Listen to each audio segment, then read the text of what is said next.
Thank you for joining here today, and welcome to the special edition of the MFRR interview series. My name is Anna Bavcic. I am advocacy officer at ECPMF, and we are here today to mark 26th of June, the UN International Day in support of victims of torture. So we wanted to discuss the situation of imprisoned journalists, focusing on Ukrainian journalists detained during the conflict and those in Turkey where many face terrorist accusations for their writing. Of course, these countries present two very different realities, and it is important to recognize that the situation in Ukraine and in Turkey are not directly comparable. So our aim here is not to compare, but to emphasize that the journalists are being tortured in different contexts across Europe. So I'm really happy to welcome our two guests today.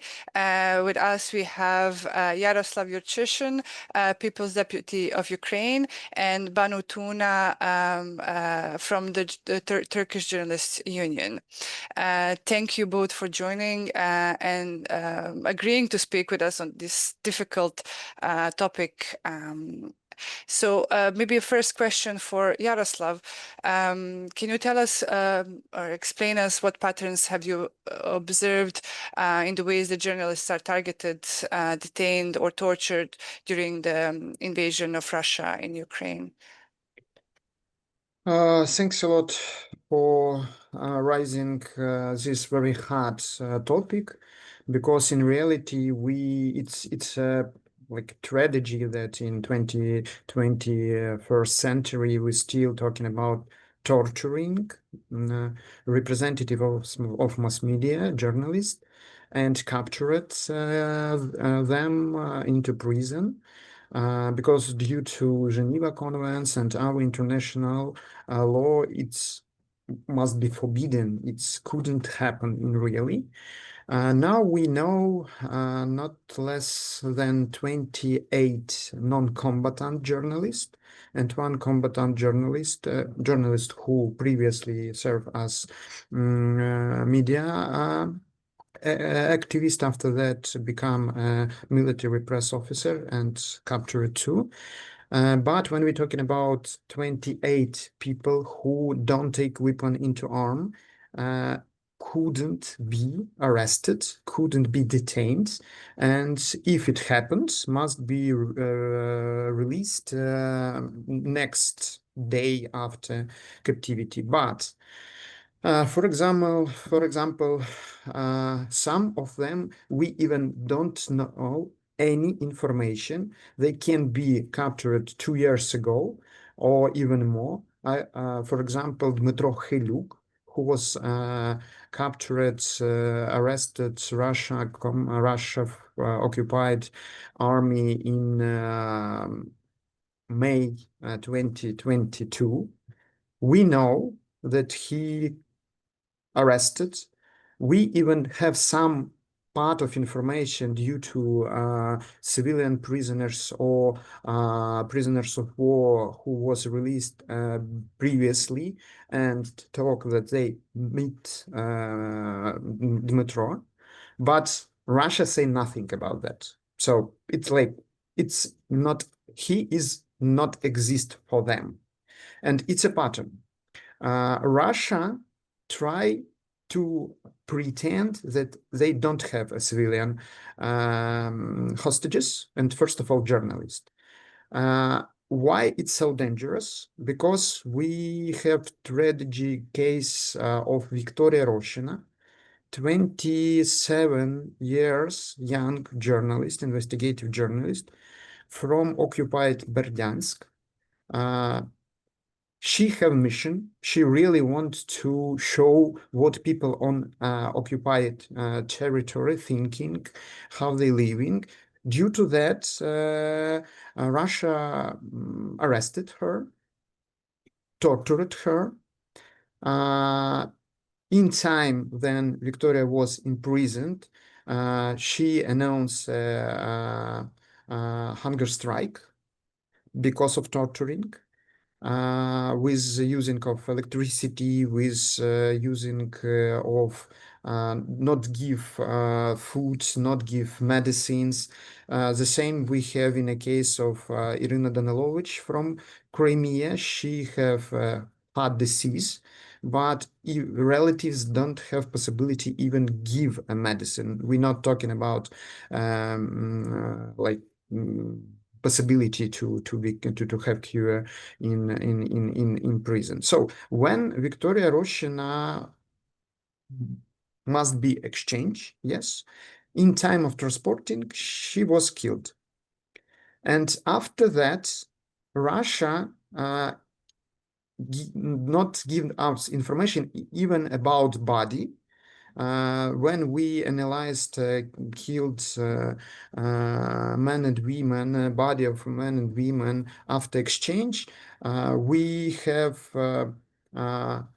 body with stable unknown man. It was a body of Victoria Roshina, and some part of body not exist. So due to starvation, due to torturing, Russia don't want to have facts against their activity. Due to that, it was with in very bad condition body, even without some organs, which can show a level of torturing. And it's a pattern because when Victoria, our investigative journalists have a very good investigative about Victoria case. When Victoria stress that I'm journalist, I'm civilian, I must be released. Russian occupation and prison workers become even harder torturing her. We don't know all approach which Russia used for that, but we do understand that starvation, electricity torturing, raping, and our mechanism of torture still using by Russia. But yes, it's in nowadays, it's in our time. Yes, thank you, Yaroslav, for providing this example. It's really scary to hear these kind of details, and unfortunately, this is a reality for many journalists, across Europe and beyond. Banu, can you tell us a bit how does the current political climate in Turkey affect the safety and freedom of journalists, and if you have witnessed some examples of torture, and I mean, I guess detention, there are a lot of examples, but once more, thank you for having us today, especially today here. And as you already expressed moments ago, it's impossible to compare the situation in Ukraine and Turkey, but still ill treatment and different methods of torture are in practice also in Turkey. I think everyone should agree that the state of freedom of press and freedom of expression in a country is directly related to the level of democracy in that country. In our case, Turkish judiciary, which collapsed after the transition to the presidential system, which was 7 years ago, has lost its independence and impartiality to such an extent that it tramples on the constitution and laws. Even the decision of the Constitutional Court are not implemented. We recently, only last month, published our annual report, and according to our latest report, as of April, 313 investigations were opened against journalists in the last year. Journalists were subjected to 123 detentions. 311 journalists were put on trial in 212 different cases. In total, 138 years and 23 days of imprisonment were sentenced. And there were 16 compensation claims, we would say slaps, with a total value of at least 4 million Turkish liras. And today, 16 journalists are in various prisons across Turkey due to their journalistic activities. Most of them are accused of terrorism charges, terrorism-related charges. During the last 12 months, 56 journalists were physically attacked. 90 journalists were verbally threatened, sometimes at the highest levels. 3 press organizations were attacked, physically attacked, and 3 press organizations were targeted, again, at the highest levels.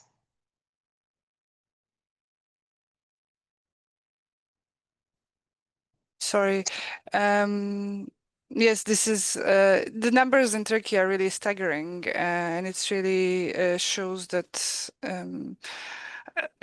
I mean, I guess the country is huge, but still it shows the level of repression against freedom of expression that journalists are facing there, and it's really I'm really always surprised to hear, even though we hear these numbers all the time. I'm surprised it always makes an impact on me when I hear them. But maybe just for now, if you go back to Ukraine, Yaroslav, can you shared a bit the situation of Victoria Russian, and I think it's still like one of the saddest or most illustrative examples of the torture that journalists and other civilians are facing in Russia, in Ukraine, sorry, today.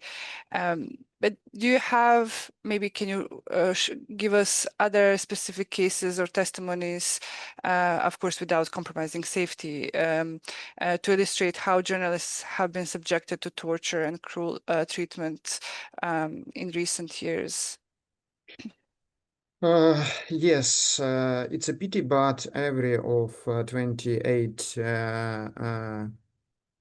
number, every of these people, every of the journalists under pressure, under the torturing.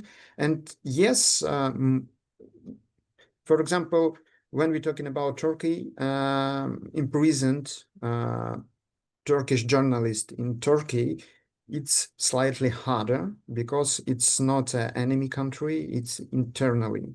And somehow it's more dangerous for society because it's attacking on freedom of speech, and not externally, but internally. In Ukraine, we do understand that the main enemy for Ukrainian journalists is Russia occupation. And when Russia occupies some territory, they actively began to communicate with local journalists who not leave this territory or don't have possibility because of, for example, all the member of family with disease or something like this. And it starts with occupation of Crimea in 2014. And first under attack was a Crimea Tatar, ethnical group of Turkish people, natively Turkish people who live on Crimea and their own home there. Under Russia Empire, this ethnical group several times was in situation of genocide and repressed. So part of them was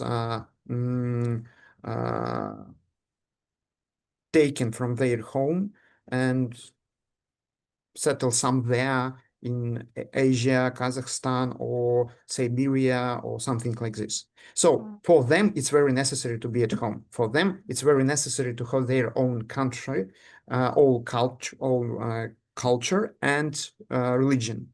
So one of the first steps is forbid to Muslims have their own ceremony, religious ceremony, day-by-day ceremony. Next, it's not let relatives to have contact, not give any information to relatives, and it's torturing not only journalists or civilian hostages, but who have relation with them. For example, happily relieved Vlad Yesipenko was arrested in 2022 in Crimea. His wife, Katerina, and his younger daughter don't have any connection, don't have any information, only then international Radio Liberty or Vlad working in this company, give them lawyers, find the Russian lawyers, have access through the lawyers, and we see this situation, then one mobile phone to our mobile phone, and they try to speak, not directly. And next, Irina Danilevich had disease and don't receive any medicines. So they situation with health become worse. Due to that, it can be a second example of killing. I'm talking really not dying, but killing in a prison. Dmytro Khiluk, his very old parents don't have any information and have request from OSCE, from Red Cross, from UN representative, nothing. So don't give any information. And then Russia occupied, for example, Melitopol. There exist several very influential media. They still traditional media, so they began to publish newspaper, published magazines, or using TV broadcast and radio broadcast for their own goals, but without changing a name. So it's still a Melitopol news, for example, but harder for internet activity, harder for bloggers, harder for who actively work through the social media. Due to that, they try to create like a mirror, the same name, but our content. But if it not help, they try to arrest even not a journalist, but their relatives. Because journalists can work, for example, in our city, but some relatives are still exist in Melitopol. And due to that, some journalists must return. And yes, in that moment, they began to be hostages. So different. But if we talking about like some mechanism of torturing, it's still medieval. It's still ancient. So to stay on one leg a long period of time, to announcing of raping, yes, to push rape between prisoners, and it's hard to imagine that it can happen, but still it's reality of Ukrainians prisoners, civilian and combatant, but for journalists, the same situation we have. Yes, it's unfortunately many conflicts see this sexual violence as a tool of torture and of war.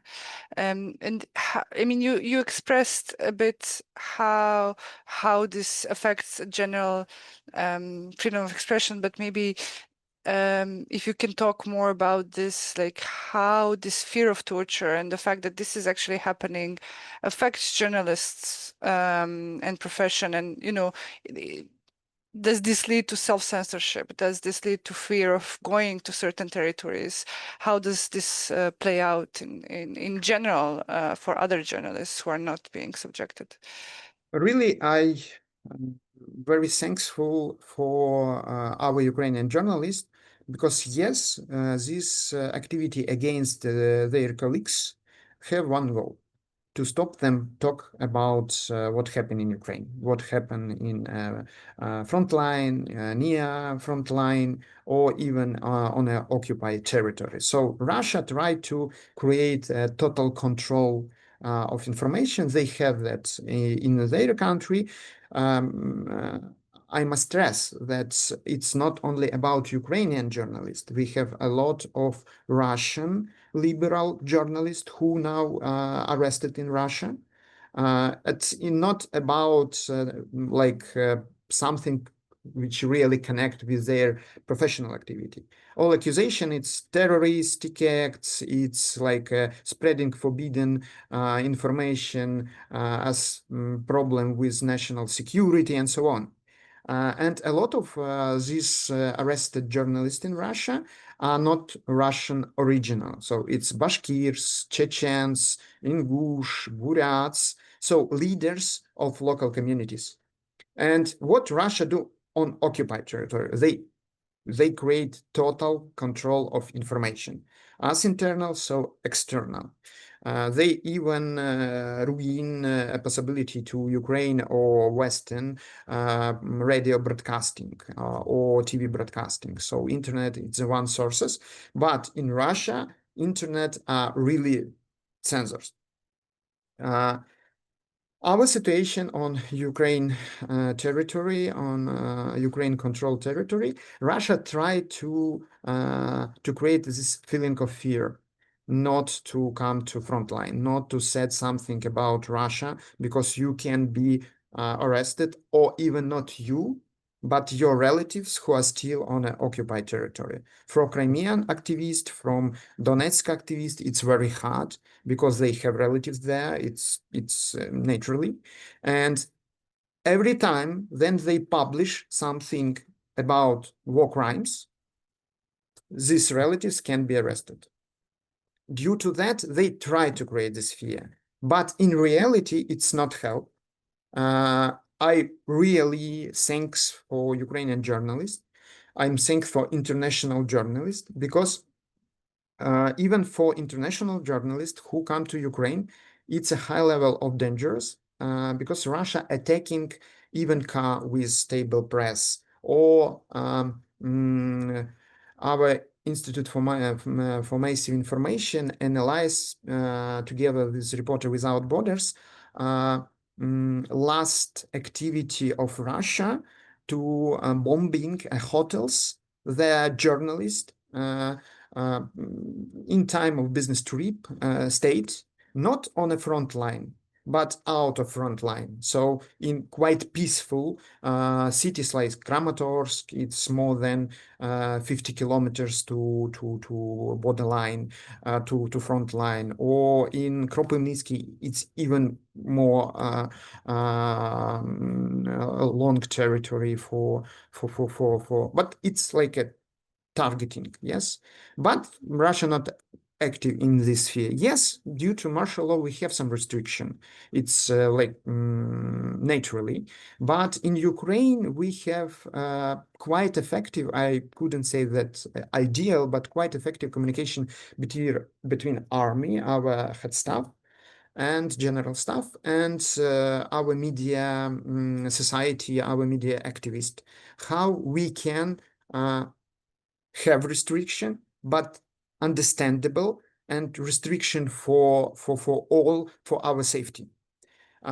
Sometime I could say that government tried to misuse or try to pretend that in time of war we must to close some access to information, but society not ready for that.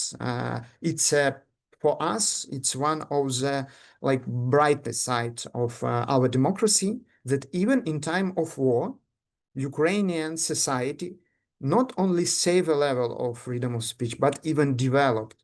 It's like when we try to look for example, for Turkey, to be an independent journalist in Turkey, it's dangerous in somehow.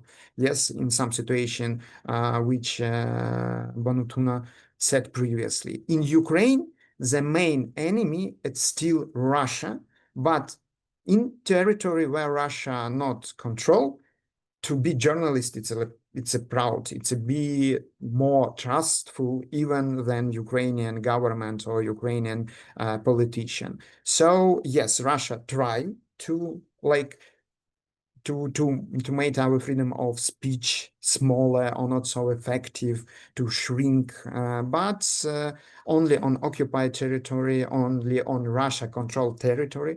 It's happened on Ukraine-controlled territory. We still have a quite effective mechanism to access to information. Yes, thank you, Yaroslav. And yes, indeed, the very brave journalists across both in Ukraine and in Turkey. And maybe Banu, in this context, if you can tell us a bit about if you have encountered the examples of ill treatment reported by journalists, those detained and not detained in Turkey, of course, but also what are the methods of resilience in Turkey? Because I imagine there are, well, journalists are a very resilient community. So what kind of methods have you observed how the journalists overcome these situations? Okay, before coming to the examples of ill treatment and torture, I would say we were born into this. I mean, we know no other way of working conditions. So it's okay, it's getting more and more severe, but it's never been easy peasy being a journalist in Turkey. So we wouldn't know what it would be like performing our profession in a democratic society with, everything is in order. And I would say humor is our most powerful strength. We can we can joke even on deaths and murders and ill treatment and everything.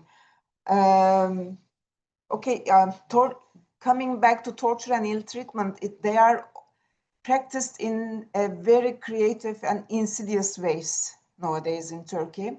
Reverse handcuffs have already become common practices for several years. People who would come to testify if the police called them are detained anyway in police raids to their homes, apartments in very early hours of the morning, as if they are committing some kind of crime or as if they are a member of a armed terrorist organization. This is how they try to scare us. These raids and detentions usually take place on Fridays, so that journalists are held in jails over the weekend. This is another way of ill treatment and torture. If it's a Friday morning and the doorbells, you know that you're going to spend your whole weekend, even if you have nothing to do with the allegations, you're going to spend your whole weekend in detention centers. For example, Kurdish colleagues were telling us that they are doing some cleaning and putting everything in order and washing dishes when it's Thursday evening, because they feel like there's something going to happen the next morning, and they don't want people, both the police officers and their relatives who come home, see the place, dirty or untidy or a mess. Conditions in detention centers are often very poor. During this time, they cannot access their medications most of the time. They are not allowed to meet with their lawyers due to the confidentiality of the case file. The environment is often very dirty. Poor food is served, sometimes only plain bread, maybe sometimes a cheese in it. And special dietary needs are rarely met. For example, just 2 weeks ago in Istanbul, journalists' homes were raided again in the early hours of the morning. And they were taken across the country by bus. I don't know if you are familiar with the Turkish map. The raids happened in Istanbul, and the investigation was opened in Artvin, which is the border city to Georgia. So it's a whole way from one part to the other part of the country. And they were taken by bus and handcuffed for part of the journey, most of the journey. And the voyage takes more than 20 hours. Another method is judicial control orders issued after almost every detention. This usually takes the form of signing in the police station few times a week or with an international travel ban. The decision not to leave home is also a practice we have become familiar with recently. These are, of course, intended to intimidate and scare journalists, and they make us unable to do our jobs. If you have a travel ban, if you have to go to the police station twice a week and sign a paper, it's impossible to travel across the country, so you can't do your, or if you are in house arrests. Only yesterday I was talking to a colleague, and she also has to go to the police station and 2 times a week. And you know, there are lots of people with this orders issued. So this particular police station put a machine into the garden, so you don't have to go inside because there are lots of people going to give signature. So you just need to, this is a kind of machine. You just need to press your finger and give your fingerprint. And she said the machine says you back, thank you for giving your, I mean, it's unbelievable. So yeah, these are some examples of the methods of especially, I wouldn't say torture, but ill treatment. But of course, reverse handcuffs are called as torture in every country, internationally. Yeah. And Journalist Union of Turkey, I imagine you document these cases. What is your role, and how can you respond in a way? And we have a humble legal team, consists of only 4 lawyers, but still we respond immediately in our capacity. Our lawyers pay visits to the detention centers, try to make visits to detainees and to prisons. We also conduct case monitoring and reporting. I just gave the numbers, for example, from the latest report. We try to make torture and ill treatment visible to the public through press releases. We lobby for the withdrawal of legislative proposals that would negatively affect the working conditions of journalists and limit their freedom of press and journalism. With the support of umbrella organizations such as IFJ, EFJ, we are all members, we are all affiliated to those organizations. We try to bring the problems to the international area, and we try to give legal support to any journalists reaches to us. And we recently published a guide for detentions. This is a practical guide, and you can find anything. I mean, in the end, law enforcement do not feel to comply with the laws and regulations, but anyway, it's still good to know your rights and basic regulations. Yes. I mean, I imagine it is grim, but it could be useful to at least know what you can go through in such a situation. And maybe as a final question, I guess it will be a bit to the both, but maybe Yaroslav first.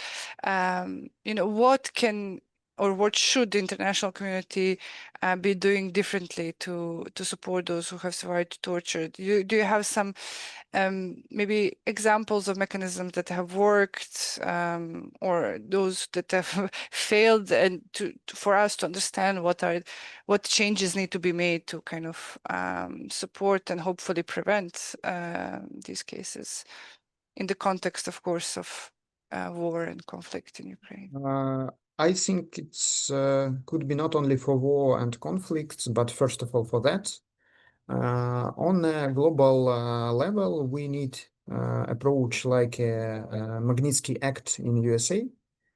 Then people who organized or better say representative of governments who organized crime against freedom of speech with difficult consequences, like, for example, killing of Victoria Roshin or something like this, must be sanctioned on the beginning, and after that be under the criminal investigation and to answer for their crimes, because unpunished evil return more stronger.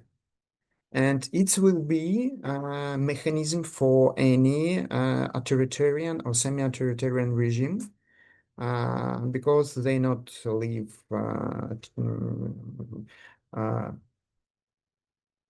long years. Yes, their government will be finished somehow, and they don't have possibility to hide somewhere. Maybe we're talking more about Western European civilization, but still, yes, we know that all authoritarian and totalitarian regimes like put their money into Western bank, not ours. And I could say that we even start to do that. My colleagues who work in Parliamentary Assembly for Council of Europe, together with management of Council of Europe, create a Victoria list. It will be in the future, I hope, effective mechanism to make these silence journalists who now hostages or in Russia or around the world to be loud, to be visible. Because yes, on the beginning, our government tried to not stress that we have journalists who are arrested, because we do understand that for Russia, it's like overpriced civilians, because to show that we can arrest the freedom of speech, symbolically say, yes, so we can control information. But deeply concerned, it's not enough. So we must to act, and we must act for around the world, because situation in Ukraine, in Turkey, even in some European country, with shrinking, with attacking on journalists, and with using, for example, social media to bullying, to attacking, to so using slaps. Yes, it's become quite a practice. We couldn't let to be to this practice to be world spreads known. Due to that, yes, somehow Magnitsky Act for freedom of speech, and better say for who attacking freedom of speech, who attacking journalists, will be somehow useful. Who will be owner of this process? It's a question. But still, I hope that international journalist organization can find a solution on which level, with which global organization it can be done. Thank you, Yaroslav. And Banu, maybe you can tell us a bit, what are your ideas, how the situation can be improved in Turkey? And of course, we've heard a lot about the challenges, but is there a way, would such a move that Yaroslav explained help actually in countries like Turkey, and yeah, what would be the best way forward? Okay. Torture and ill treatment were systematic in Turkey during 90s, especially towards Kurds and Kurdic cities. Then, with the EU membership process, the necessary steps were taken in the positive direction. And then everything changed. The atmosphere, the climate changed, and now the government, I mean, when they talk, they're always pro-European Union, but in practice, they're not. So today, on paper, we have all the measures in place to prevent torture and ill treatment, but the problem is institutional. The only issue is whether or not you want to punish the perpetrators, and then the failure of the authorities and judiciary to make efforts to find and punish the perpetrators. Consider, for example, the police violence against Bülent Kılıç. Again, I don't know if you are familiar with his case. Back then, he was reporting for AFP, and during the Pride March, he was pressed down on his neck and he was suffocated. While the police, after this incident, while the police were granted immunity, Bülent was prosecuted for resisting the police officer. So there's a clear intention here. It is the intention to let violence against journalists go unpunished. What can be done? I think since on paper everything is in order, EU should push Turkish government, Turkish regime to go back on trail. I can't think of anything else because we are already doing anything that is in our power in the country. But obviously it's not working, at least working fast enough, effective enough. Whether we should wait for a change or some steps from European Union might be taken. Yes, indeed. But yes, as you said, the European Union also faces some issues, and hopefully they will be able to act in the coming period. Thank you both for joining. I give you opportunity to give if you want to have some last words. Yes. Yeah, Yaroslav? I can start. Yes, the best way to make freedom of speech around the world more effective is acting on a different level, really to push on regimes which not respect human rights through the economic sanction, or, for example, as Banu said, to not receive a possibility to develop due to limitation of integrity process or something like this. So money are still matter. In our situation in Ukraine, we do know the best way to save and develop our democracy and freedom of speech is to stop Russia. And so it's a miracle, but to make our journalists more safety, it's give weapon and sources for Ukraine to fight with Russia occupied military forces. And I still thanks and I stress thanks for Ukrainian and international journalists, because we feel this unity, who saved, who fight for democracy even in so dangerous situation and territory. So thanks a lot for help. We will win, and the freedom of speech, not only in our region but around the world, will be more stable. But for that, we need a unity, and we need activity, and we need help to each one. So I stress not only help to Ukrainian journalists to give sources them to work effectively, but the same I ask for help for Turkish journalists, for Kurdish journalists, who under the pressure even in country which are like not in war. Thanks. I would say solidarity. I mean, international professional solidarity.